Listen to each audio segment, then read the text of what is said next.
En febrero las ventas minoristas tuvieron un retroceso del 5,6%. Fue el 10º mes consecutivo de caída.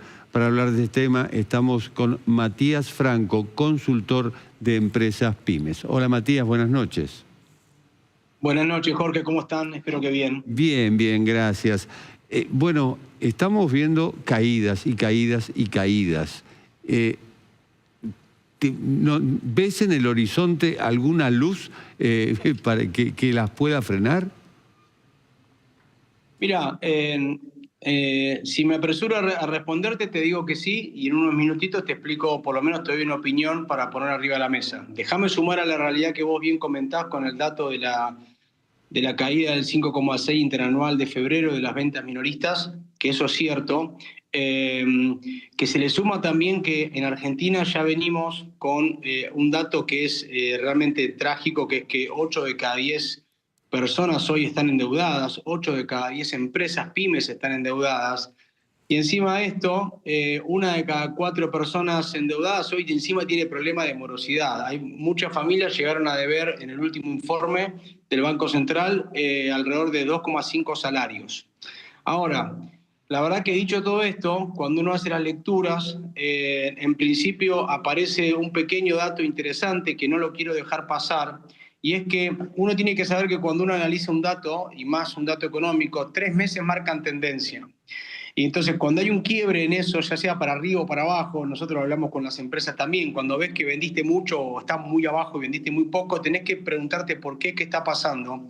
Y la verdad que lo que se nota lo que se notó en febrero comparado con enero es que hubo un quiebre y un pequeño rebote, donde las ventas mejoraron un 2,6. Ahora, ¿qué indica esto? ¿Indica algo? No, solamente indica un quiebre, que yo quiero que lo tengamos en cuenta porque podría llegar a marcar también un cambio de tendencia y demás. Ahora, la verdad que si me preguntás a mí por qué veo luz al final del túnel, es porque entiendo que no se puede, obviamente que se dieron y estamos ante, de alguna forma, los factores primarios para que algo suceda, que son las condiciones necesarias para que un país crezca, que son todas las 4 o 5 cuestiones macro: déficit fiscal, estabilidad monetaria, inflación controlada, reglas claras, y empezar a generar condiciones jurídicas sanas. Así que siempre voy a celebrar que todo salga por el Congreso, que hace que inversiones vengan. Ahora, la verdad que todo eso que te acabo de mencionar es macro, y hoy estamos frente al desafío de que empiece a repercutir en la micro. Si querés te doy una opinión al respecto y demás, ¿por qué veo luz al final del túnel? Sí, lógico. A ver, hay algo que es preocupante y son los costos. Hablamos de pymes, por supuesto, y estamos hablando de costos fijos, los cuales podría intervenir en cierto modo el gobierno, casos servicios, y sin embargo no lo hace. Y bueno, la caída es pronunciada. Pero adelante con tu explicación, por supuesto. Mira, le das en el clavo y me pasás la pelota. Nosotros los argentinos que somos futboleros, me la pasás para que la pueda seguir. Y, y la verdad es que yo creo que desde que se empezó a discutir y salió la ley de reforma laboral, se empezó a hablar de la micro. Viste que estábamos pidiendo que se empiece a hablar de la micro. Basta tanto macro, aunque en realidad sin macro y sin lo que te acabo de mencionar ordenado, imposible hablar de la micro. Pero cuando hablamos de reforma laboral, hablamos de la micro. Y una reforma que a mi criterio, obviamente habrán otros, a mi criterio es favorable para las empresas pymes. Nosotros acompañamos alrededor de 40, 50 pymes por mes con todo mi equipo de consultores, ayudamos a que mejoren y lo vemos en el día a día, estamos todo el tiempo con ellos. Entonces, la verdad es que esa es una cara de la moneda, pero el otro es el costo.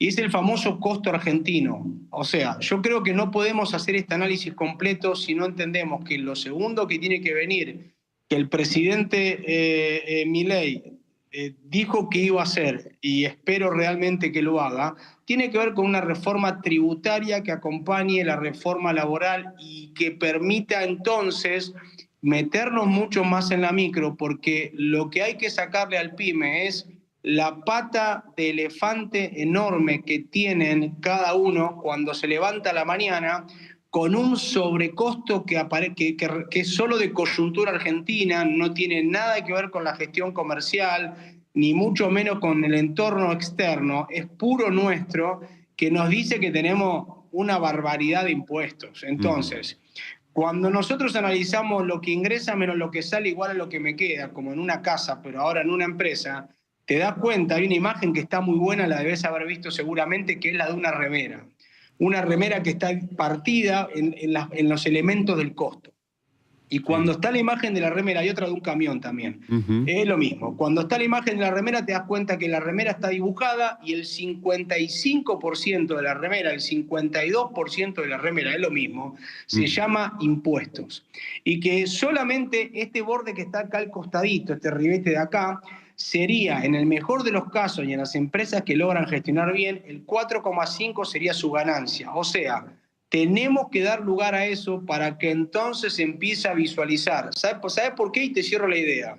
Un pyme que lo descomprimís, el tipo no se va a ir a comprar un auto nuevo con lo que le sobra. Lo primero que va a hacer es reinvertir para que no le falte de su producto principal para vender. Lo segundo que va a hacer es ver cómo reacomoda las deudas que tiene, aunque no las va a salir a pagar todas juntas porque sabe que no es negocio.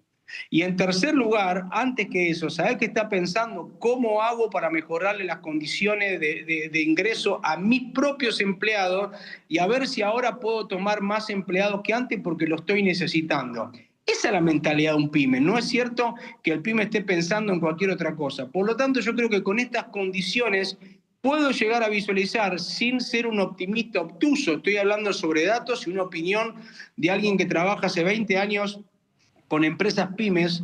Entonces creo que con esas condiciones podemos llegar a visualizar en unos meses, mitad de año, deberíamos con esto avanzado, de ahí hacia fin de año empezar a ver que esto se refleje ¿dónde? En el bolsillo de la gente. Matías, ¿por qué ves favorable la reforma laboral?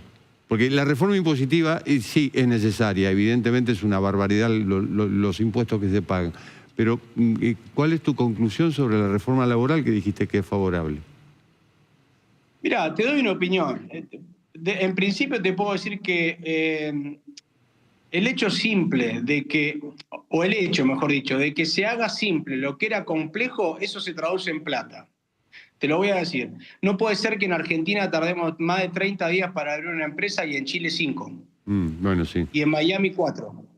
¿Sabes cómo se traduce en eso? Es que el tipo abre y le tiene que pagar al alquiler, al otro. En Argentina es un país donde primero pagás y después abrís. Primero pagás y después ganás. Primero pagás, y es un país donde se paga por producir. Y se paga aún cuando se pierde. Y se paga aún cuando el negocio está cerrado. Es una locura. Entonces, yo creo que lo primero, no le tenemos que tener miedo a la palabra flexibilización porque la han estigmatizado y la verdad que no tienen nada de malo en el sentido de que decir, qué mejor que se haga más simple algo que hoy es engorroso. Incluso hasta desde lo básico de lo que se hace con papel se haga digital de tu casa y vos abras hoy, pagues hoy digitalmente y dentro de 5 días pueda funcionar. ¿Por qué? Porque si no ya empezás perdiendo. Vos pensás que un pyme arranca la empresa, es como hablando de fútbol de nuevo, es como agarrar un partido y que vos empieces. Te digan, bueno, vamos a empezar el partido, son 45 y 45, pero tengo dos cosas para decirte. Una, vas a jugar con 2 jugadores menos, y lo segundo, ya vas 2-0. Así empieza una pyme en Argentina.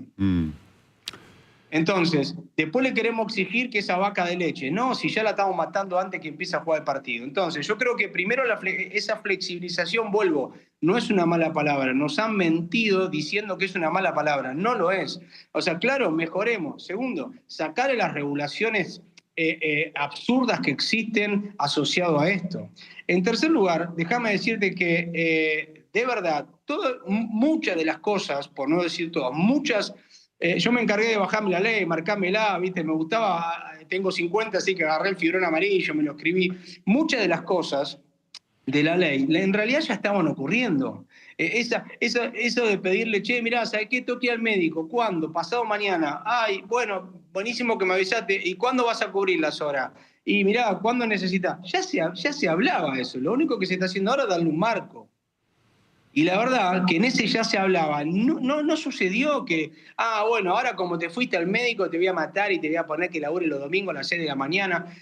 A ver, siempre va a existir gente en todos los ámbitos, en el tuyo, en el mío, en la empresa, en el colegio, en cualquier lado. Va a existir gente que trate mal a la gente, que como se dice, negree al empleado.